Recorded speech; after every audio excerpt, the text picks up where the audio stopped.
Welcome to the SwimSwam podcast. I'm your host, Coleman Hodges. Joining me today, he is the number 2 recruit in the boys high school class of 2022.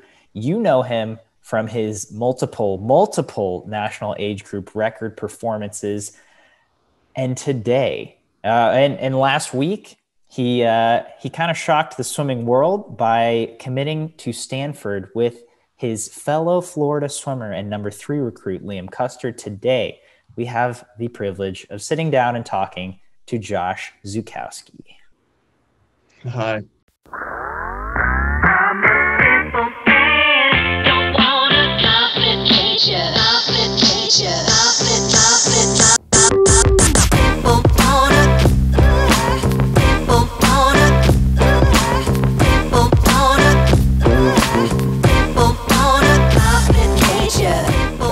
It's great to sit down and talk to you finally. This is the first time I'm meeting you.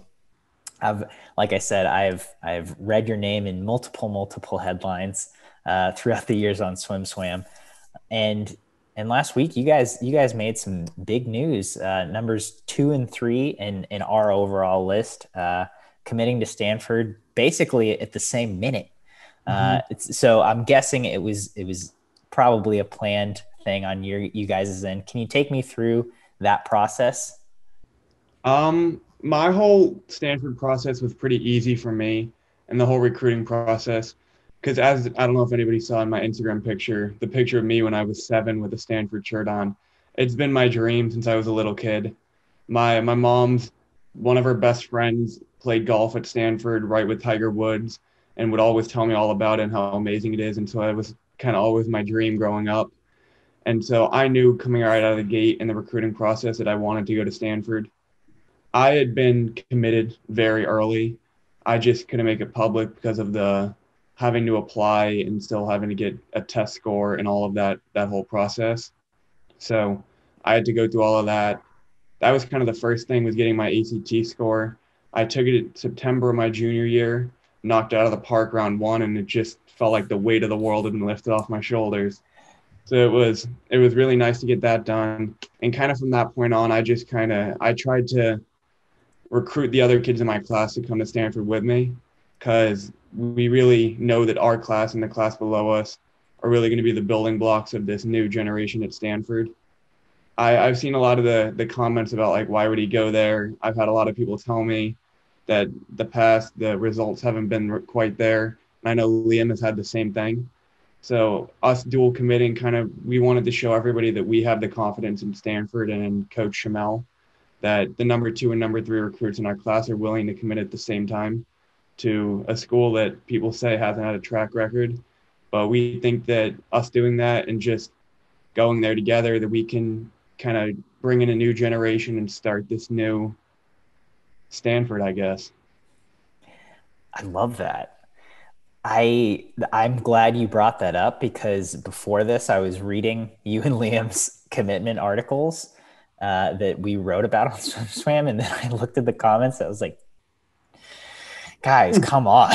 Like, geez. No, I completely get it. That was part of one of the things that I was a little nervous about, was that I do have dreams of going pro. And in the past, it's kind of been hard with Stanford, especially the location around it, to go pro. Just living there, it's kind of hard unless you're the top of the top to get an apartment or anything. So I know that they've had some problems with that, but me and Liam, and I know the whole Stanford team, is just using it as motivation, especially these new kids coming in. I can tell you, me and Liam's class, the class above us, the one above them, we're all really, I can tell you the next 4 years are going to be special. I'm stoked already. just hearing you talk about it, I'm excited. Have you guys talked to the current Stanford, men's team, and have you built a rapport with them? And do you kind of get a feel of what it might look like once you actually get on campus? Yeah, that was one of the key things to me, was just with the whole COVID. My family, we were staying put, so I never took any official visits, not even unofficial, in my junior year. So, like, one of the key things was trying to find a way to get to know the guys on every team, and especially Stanford, because I knew I wanted to go there, and I was verbally committed since before my junior year. My way to connect with them was playing Warzone, Call of Duty. So I would play just hours with them on the weekends whenever I could, and I can tell you that I that was probably the best way for me to get to know everybody, because when you Yeah. play Call of Duty, your true emotions and everything comes out. So I got to know everybody pretty well. Couldn't have said it better myself. Yeah, that's that's really interesting, especially obviously given the pandemic. Everyone had to adjust and make those tweaks in how they were going to socialize. And obviously, for someone who's in that position of looking at colleges, how are they going to go see those colleges, get to right. know their potential future teammates? So you really didn't. I was going to ask, did you take any other visits? But you were pretty set from the get go. Since I was probably, I would say seventh grade, my dad had made it like an option whenever we went to meet, so we would tour a campus near it. Hmm. So like when we went to junior nationals at Greensboro, we toured Duke and UNC. When I went to nationals out at Stanford, that was probably what I'm most grateful about, was that I was able to go out to that meet because I was able to see the campus before everything shut. And once I saw the campus, I took the tour with my mom, my sister, and my dad. And my mom always laughs now that I'm committed. That every on that entire tour, I just kept telling her, "Bye, mom. This is where I'm going to be for the next 4 years. Like, bye." And she was like, I'd love for you to be here because the campus is just amazing." And I was so happy that I could see it in person before everything. I will say Palo Alto, one of my favorite places to go for a swim meet. Yeah, That the campus, especially the aquatics facilities, are just yeah. pristine. I have to ask. I'm guessing it's no, but did you even consider looking at Cal's campus during that trip?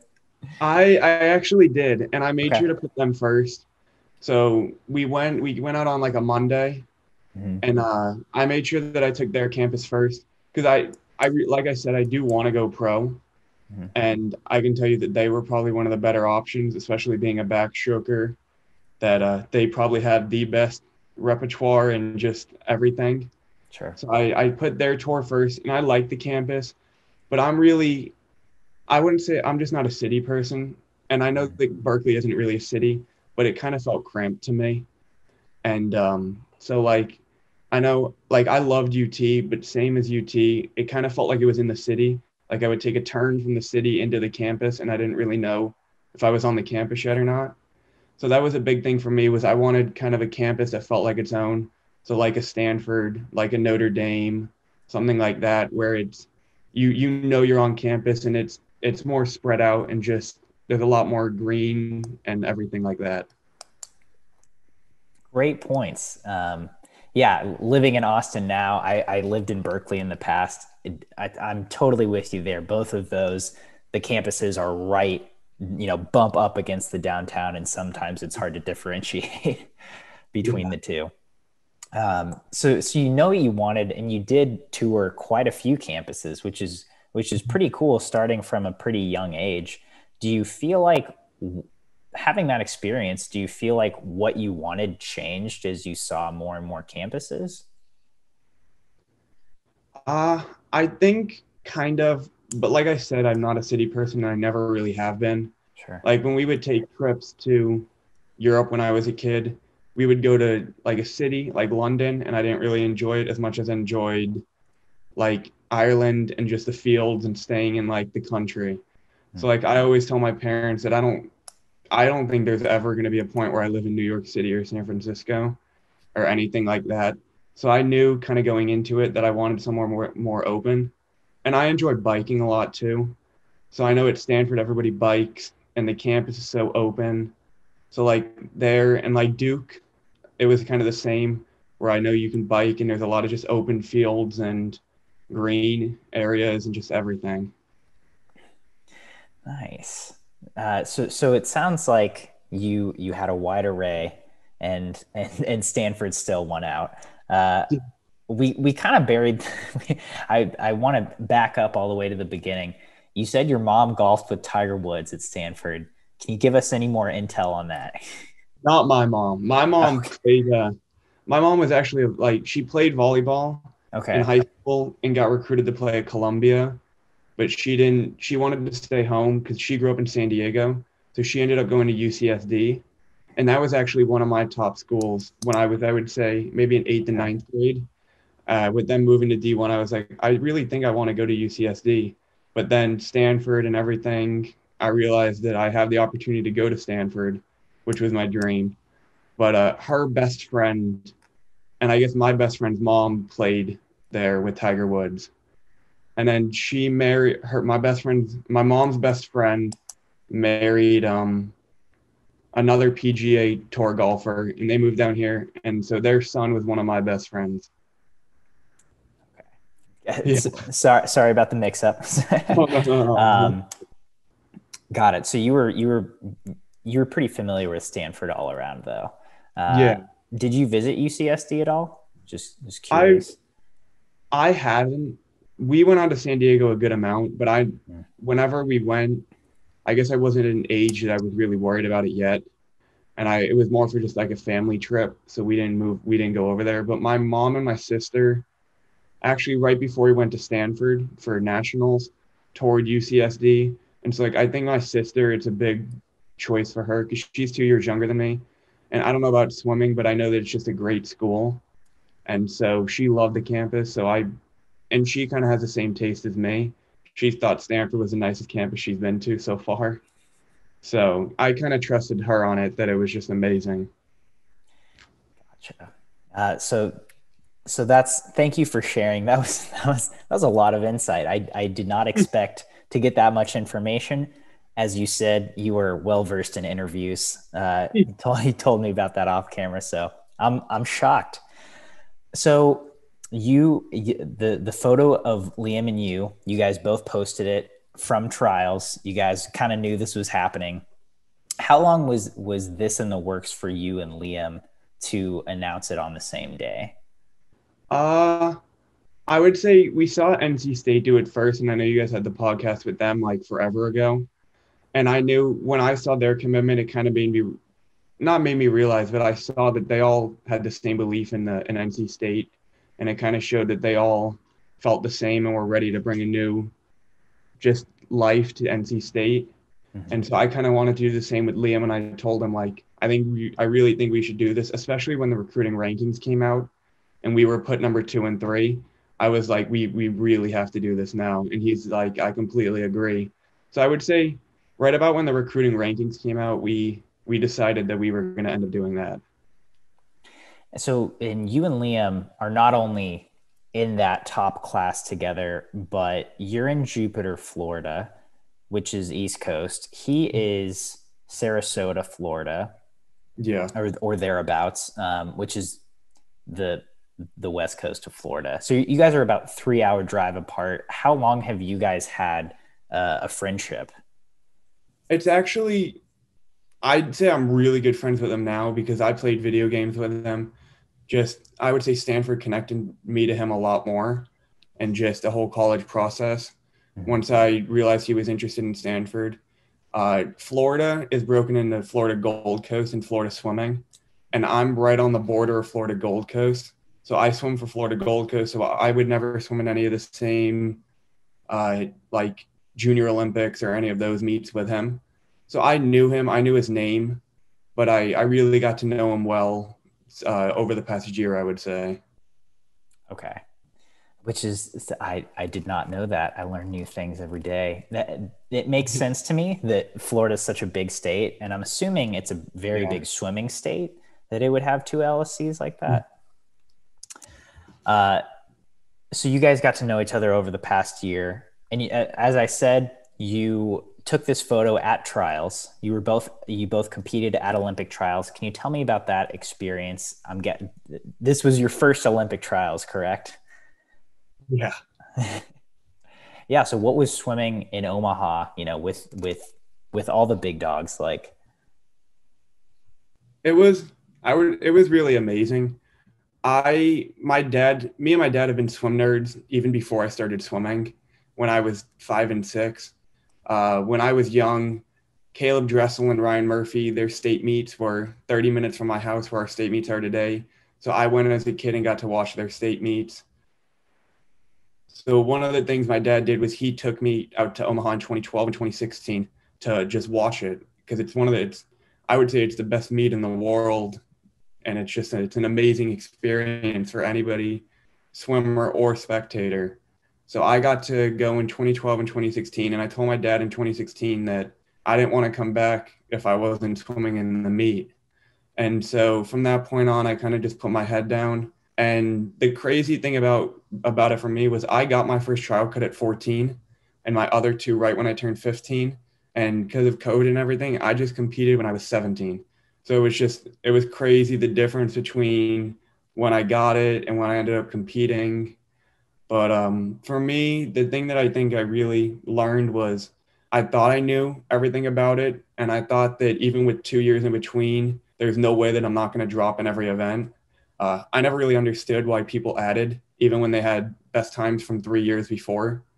And then after, when I dove in my 4 a.m. and I just swam through the whole meet, I realized how much pressure you feel swimming in the light and swimming in that stadium, even if it's in prelims and it's 40% capacity, just everything about it. You feel the whole venue.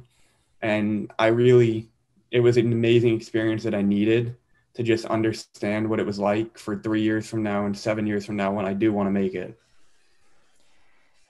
Couldn't have said it better myself. That meet is unlike any other swimming experience, 100%. So having the experiences of going in 2012 and 2016, what do you feel like you picked up there? And again, what do you feel like you thought you knew heading into 2021? I thought I knew, well, what I picked up in 2012 and 2016 was just what it was like. I went to every prelim session and every final session. So I A thought I true knew what fan. it would be like. Yeah. What it would be like to live, or not to live, but to swim with all the people. And from that point on, from 2016 to 2021, I had a lot of pressure situations. Like you said, I have multiple national records. So I knew what pressure was like to have, when I was 14, to have one more swim to break Michael Andrews' 100 backstroke nag after missing it 5 times in a row. I know that pressure, that I only have one more chance, like it's now or never. So I thought I knew what the pressure was like, and I really guess I didn't. But as the meet went on, I definitely got accustomed to it. My goal at trial was to make a semifinal or a final, and my best time would have done it. But I added 0.6 and got 24th. But the next day, me and Lance Norris, one of the other top recruits in my class, we had like a duel at the time trial in the 200 back, and we went 2,000 and I went 2,002, and we would have been like 11th or 12th. But so it was a little unfortunate that it was the next day, but it was one of the cooler races that I've been in. No kidding. That is a great story. That's great intel. Didn't realize that happened, but and obviously, lastly, that's a great swim. Yeah. So I'd like to kind of go through your meet a little bit. The 400 IM was obviously your first race. Can you tell me about that, especially just standing behind the blocks, what you were feeling, and did that kind of get in your head at all of like, oh, this is way different than I thought it would be? No, it definitely did. And I would say even since I got my cut, like I said, when I would turn 15, I'd kind of been phasing the 4 a.m. meters out. So like I still had it. And I went into the meet, like I don't have any pressure in this event because I don't really enjoy it. I know some people say they enjoy the 400 IM and they're crazy like that. But I truly enjoy backstroke, the 100 and 200 back. I, I'm excited to race it whenever I do. But the 4 a.m., I would say I'm neutral about it. I'll do it, but I'm not excited. And it definitely played a part. And having being the first heat of wave two, the first event, first heat, it was a lot of nerves. I didn't really realize until I was in that ready room, like, oh crap, here we go.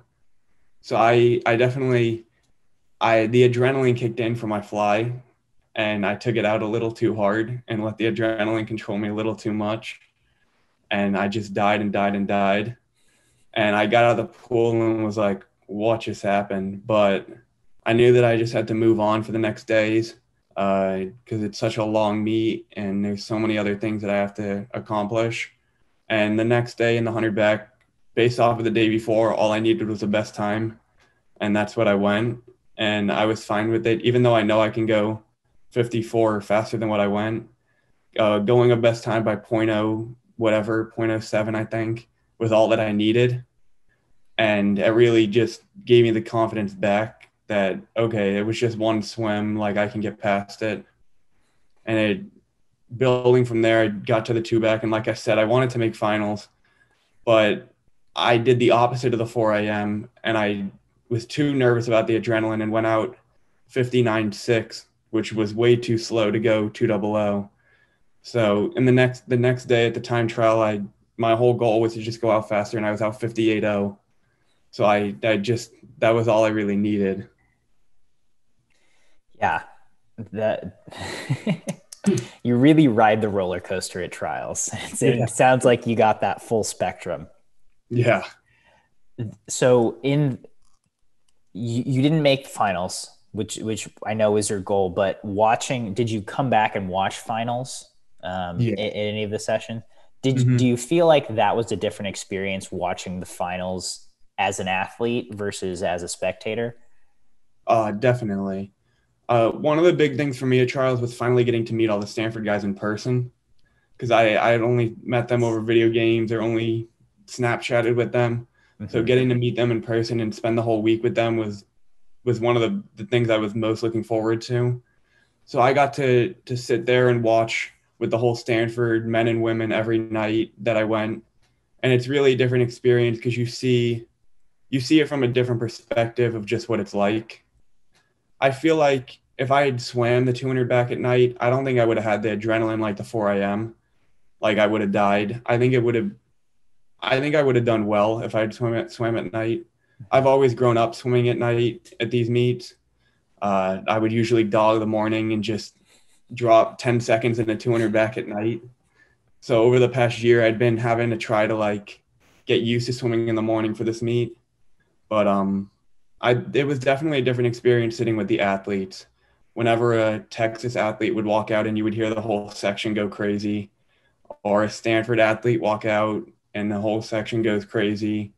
I remember I went night 2 when Tori made the 100 fly and the whole Stanford group went crazy and ran down and saw her after a race. And it was just, it's an amazing experience. Dude, speaking of Tori's class, how about the Stanford women right now? I think they've gotten like 5 commitments in the past week. Yeah. We actually just made a group chat on a group on Snapchat just to get to know everybody. Because for my recruiting, I really only kind of talk to the boys. And even with talking to the boys, I mainly talk to Liam. So we were like, we really need to get to know everybody better. So we made a group chat, and I'm going to start to get to know them better. And we're going to get to go out on our official, finally, everybody, and I'll get to meet everybody there in person. So but their class is crazy. I did know one of the girls, and she told me all the names in the class, and when she did, I was like, "Holy crap, that's crazy."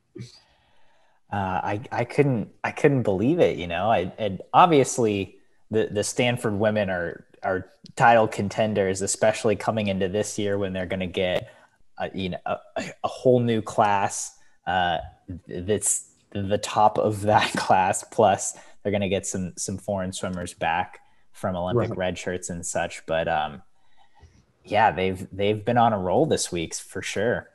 Yeah. Which go Cardinal, I guess. So it was a completely different experience, which makes sense being in the section, being with the athletes. Coming off of that meet, did it take you a while to kind of process everything that had happened? Do you view your swimming in a new light, or were there things you picked up from that meet? I wouldn't say particularly. I'm a pretty realistic person, and I get it from my dad. He's my coach. So we're pretty grounded with our everything. We move on from everything. We take what we learned and we just kind of go. Right when I got back from trials, I swam practice right again Monday. I raced my last race Saturday. I was back in the pool Monday. Uh, I we were taking our vacation that weekend. So my dad, Monday through Thursday, we did 50,000 in 4 days. So it was kind of huge, just pounding us right away. And then I got we went to the Bahamas for 5 days. So that was a nice break. And then got back Tuesday, and then Wednesday to Saturday another 40,000 in 4 days. So that was new to me because we're definitely not a distance program at all. If anything, I would say we're a USRPT and a high quality program. We do 2 USRPT practices a week. We go a lot of high interval, big interval, like almost like full intensity. So it was new to just go 80 100s in a practice. And I don't know if I enjoyed it or not, but we did it. Um, there's so much I need to ask about. That was such a loaded answer. So, first of all, your dad's your coach. I just must have not read our articles as much. Has your dad Uh, always been your coach? he picked it up when I was 11. He thought that he would be able to just do the best job and turn me into the best swimmer that I could. And I would say that he definitely did. I definitely wouldn't be here without any other coach or with any other coach. Mhm. He's gotten the full potential out of me and gotten everything that he could. So that he started when I was, I guess, 11. Yeah, 11. And is it just you and him then? Do you have training partners at No. all? Yeah, we have a team. So Okay. I guess when I was going into my seventh grade year, the school that I go to, the King's Academy, they just built a pool and they needed something to do in it. So they approached him to start a club team. And so he started a club team. It started with 20 people. No, I think 10 people. Okay. And so he's grown it from there and grown it to the part where now our whole club team is our high school team, and our high school team, our boys just got second to bowls at states last year. So in the 4 or 5 years that he's been here, he's kind of turned the whole thing around. Talk about from the ground up. Wow. Yeah. Okay. So, how big is your current training group? We really have a tiny team. Okay. We're about 50 to 60 kids. Mhm. And my dad's whole thing is we're a Christian team, and our whole thing is just we wanted everybody to just practice at the same time, the little kids and the big, like the kids my age. So we have all, depending on a day, 30 to 60 kids in the pool at the same time. And so that's 3:30 to 5:30 every day with some mornings in there. And that's kind of our philosophy and what it's been. Okay. So pretty different from a normal club team, which is pretty cool. Yeah, no, everybody on the team I would say really enjoys it Mhm. because we have 3 coaches for the 60 kids, and my dad coaches particularly our national group, which is our future cuts and above. And I mean, we have, I think, 12 kids out of 60 with future cuts or better. So we've really taken the small group that we had and kind of gone off like crazy. Yeah, 12 future kids. That's no joke. So do you have people you race in practice or people who push you? No, for sure. Especially in freestyle, because all my freestyle isn't the greatest. I'm definitely trying to work on it. So like I have a friend, he's going Pace Edwards. He's going to Wash U. He's one of the top D3 commits. I think he goes 138 in the two free, 426 or 427 in the 500. So I'll do some distance with him. The only thing is we don't really have like a backstroke or an IMer that I can train with. So I'll do a lot of back and IM when everybody else goes free, which is it's fine for me. But that's definitely one of the things that I'm looking forward to at Stanford is just to be around backstrokers and people who are better than me, so I can just kind of fight my way up. Absolutely. I personally, I also feel like that's always a good position to be in. Start at the bottom. That way Yeah. you kind of have that built-in motivation of, all right, I'm not top dog. I want to get there. Right. So 12 futures cuts. What's the pool like? It's a 25 yard by 25 meter. So it's Okay. like it's around 10 25-yard lanes plus two gutters, Mhm. but the gutters are big enough that people can swim in them. So like I would say we have 12 lanes Nice. That's a pretty nice pool. Is it outdoor or indoor? outdoor, which is I love outdoor swimming. I'll just say that. I I think don't think I could swim indoors all year. I think outdoor swimming is maybe the best luxury Yeah. ever. Yeah. I'm with you on that one. Okay, so thing number two, I need to dissect. You guys did 50K in 4 days. Yeah. Was there a specific reason? Did your dad just kind of want to get that aerobic base building started back up? Yeah, so when I went to trials, we had a few kids go to trials to cheer me on, and they practiced, but the rest of our team had off. Okay. So usually my dad would never do that. We would kind of do drill and kind of just get back into it. But Mhm. he, with the high school season and our summer meets everybody except for me with the Olympic trials, everybody's meets at the end of July and early August. We had to get going fast. So he just said, we're just going to do yards and just shut up and don't say anything about it. And that's how it's going to be. uh, so was there a particular set that stood out to you that you're like, this was the worst part of that 50K in 4 days?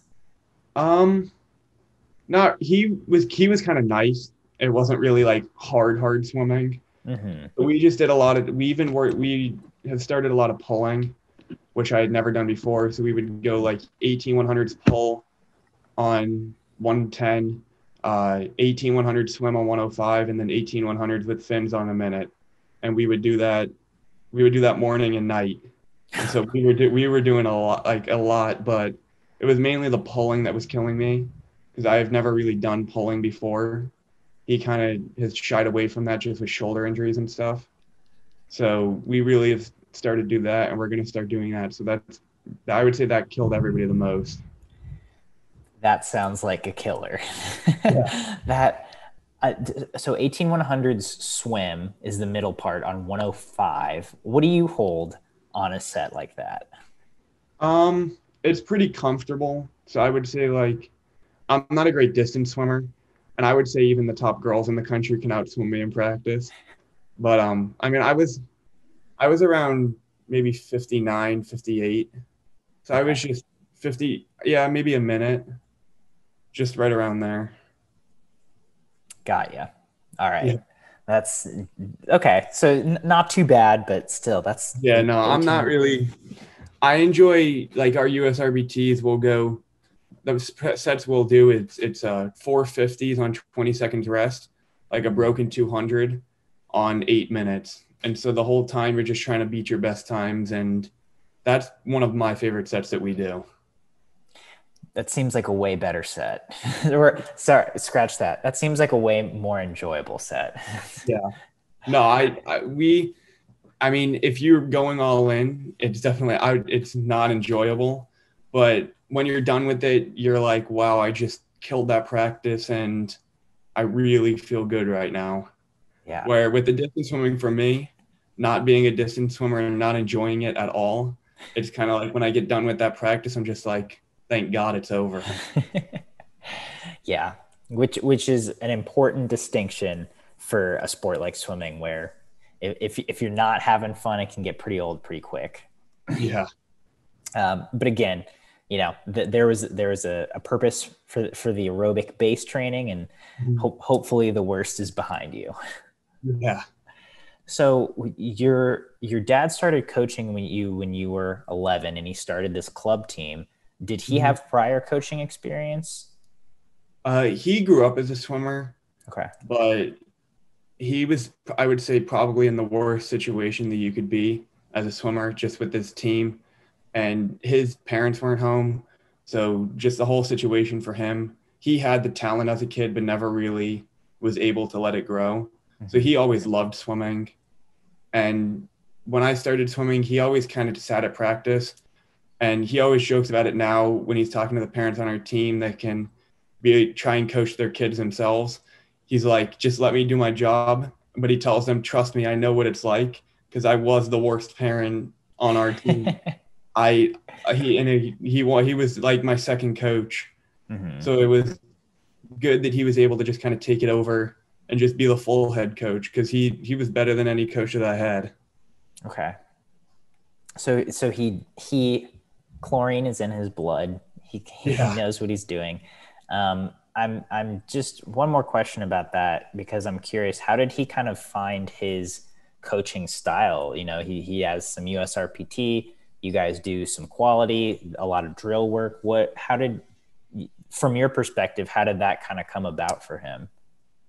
I think we both really like Michelangelo and his father and the style that they do everything. I know that some people don't, but he saw a lot of just beauty and intensity and going all in almost all of the time, and everything having purpose.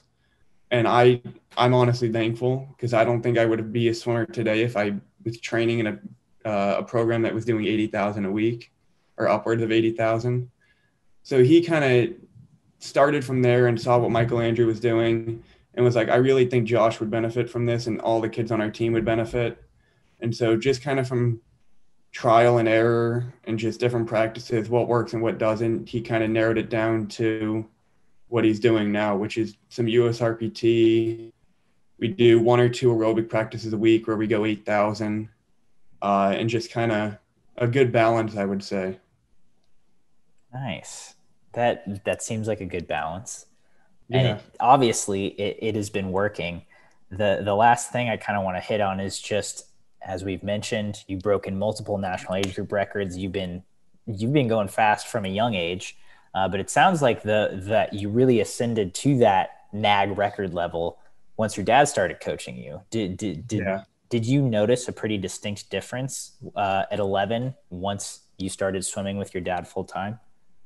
I really just saw that I'm thankful to all my other coaches, but he cared more than any other coach did. And I think that any other coach will ever. So I really, as much as he put into me, I put into him.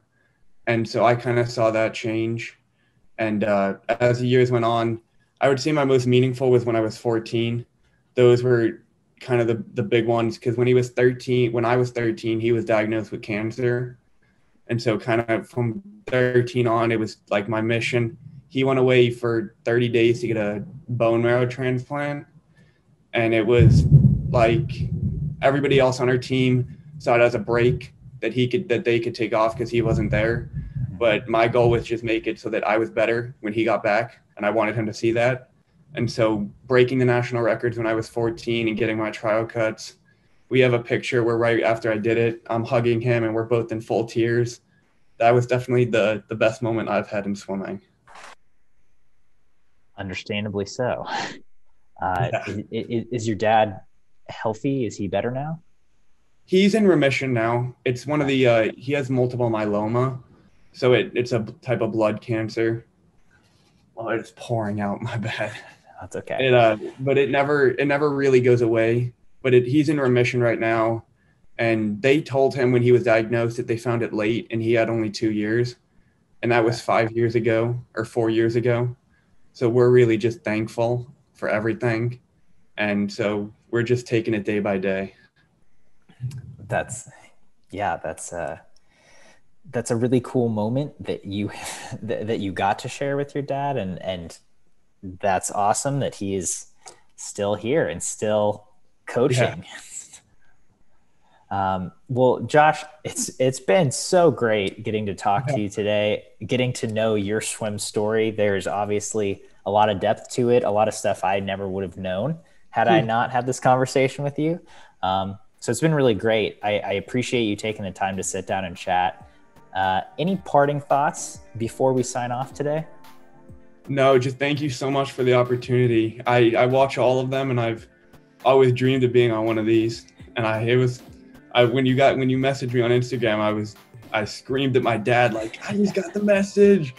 He wants me on the podcast, and he's like, no way.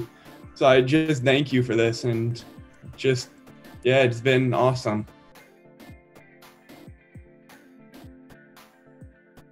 You've been listening to the SwimSwam podcast. Stay tuned for new episodes every week. You can take SwimSwam podcast on the go by subscribing on your favorite podcast platform.